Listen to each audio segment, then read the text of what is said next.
Well, we got Matthew Medina and Cody Hess, great political activist with a lot of news joining us coming up in the next segment. They've also brought a friend along, Miss French. But we're going to be talking more in the future with Tony Farrell. He's got a website going up soon. He's going to be publishing stuff as like, an open source analyst for the people. We also need to support him in what he's doing there in Airstrip 1. Tony, you were making the point during the break to myself. You've been out for a week now, or 5-6 days, and no mainstream media in England. You would think this would be newsworthy, that a head analyst at a police department, a guy who was an analyst for the central government, the Home Office, comes out with this, and that they're staying quiet. They don't want folks to look into this. On a lot of truth websites all over the world, in a remarkably short space of time, following the interview I did on richplanet.com. And I'd point out, Alex, there's an people don't have to take my word for it.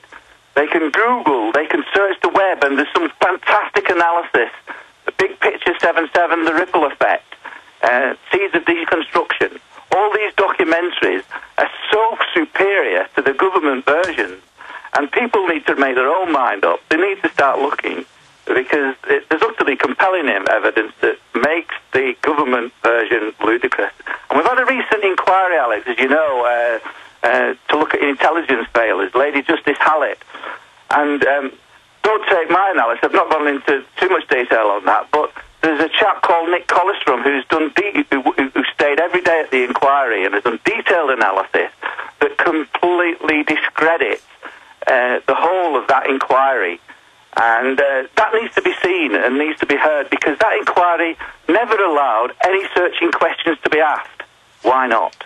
And there's counter-narrative, there's analysis that ruins the inquiry's verdict. And if that's the case, we've got corruption in the court too, I'm afraid. And certain witnesses aren't being allowed to call, so it's all biased. So where do you go? We've got to get a breakthrough to mainstream media. We've got to get the public alerted, because I'm afraid, Alex, it's a bit like you say it is in America. People are just blind to it, and they turn a blind eye, and they're cowardly, and they need to wake up. It's hard as it may seem, but we can't keep silent any longer. And we need to put pressure. Through my court case, we can put pressure on one police force. The court, this is potentially one means to really put pressure on the government. So I think, Alex, there's going to be a truth movement behind the progression of my court case, and that might help.